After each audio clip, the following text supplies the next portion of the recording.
অবশেষে আলামিন আম্বানি মুখ খুললেন ফারহানা বিথিকে নিয়ে।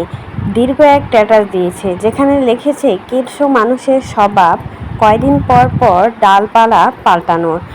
এ ডালের সুবিধা কমে গেলে অন্য ডালে গিয়ে বসে। এমনই কিছু মানুষ আছে আমাদের জীবনে, যারা কিনা কয়দিন পর পর রূপ চেঞ্জ করে। এতদিন যাদের পিছনে এত খেটেছি, এত সময় দিয়েছি, তারাই এখন আমার পিছন দিয়ে ছুরি মারছে।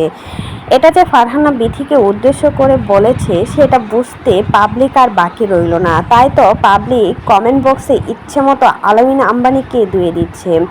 যার জন্য আজকে এই জায়গায় এসে দাঁড়িয়েছে আলামিন।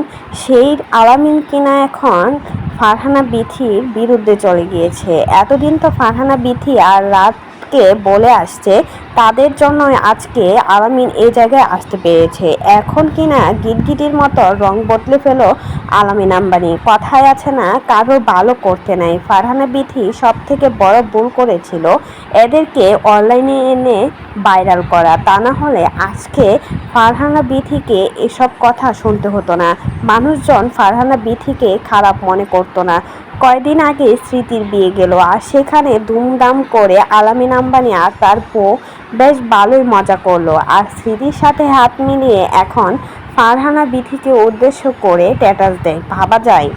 এটা নিয়ে সোশ্যাল মিডিয়াতে একদম জ্বর উঠে পড়েছে। আর উঠবেই না কেন? আলামিন আজকে এই জায়গায় আসতে পেরেছে শুধুমাত্র ফারহানা বিথির জন্য।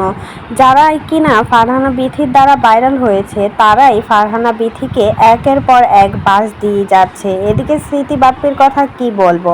স্মৃতি যে জায়গায় দাঁড়িয়ে আছে, সেই জায়গাটাও কিন্তু ফারহানা বিথি করে দিয়েছে।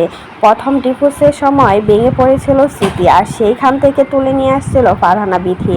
ফারহানা বিথির বোধহয় সব থেকে বল ছিল এগুলোই। আর আলামিন আম্বানিকে তো একদম রীতিমতো ভাইরাল করে দিয়েছে, সবার সামনে সবাই দেখেছে। কিন্তু সেই আলামিনও কিনা এখন ফারহানা বিথিকে মজা করে কথা বলে। তাই তো মানুষের ভালো করতে নেই। ফারহানা বিথি সবদের জীবনে ভুল করেছিল এগুলোই। তো এই বিষয়ে যদি আপনাদের কোনো মতামত থাকে, সেটা কিন্তু অবশ্যই আমাদের কমেন্ট বক্স কমেন্টে জানাতে অবশ্যই কিন্তু ভুলবেন না।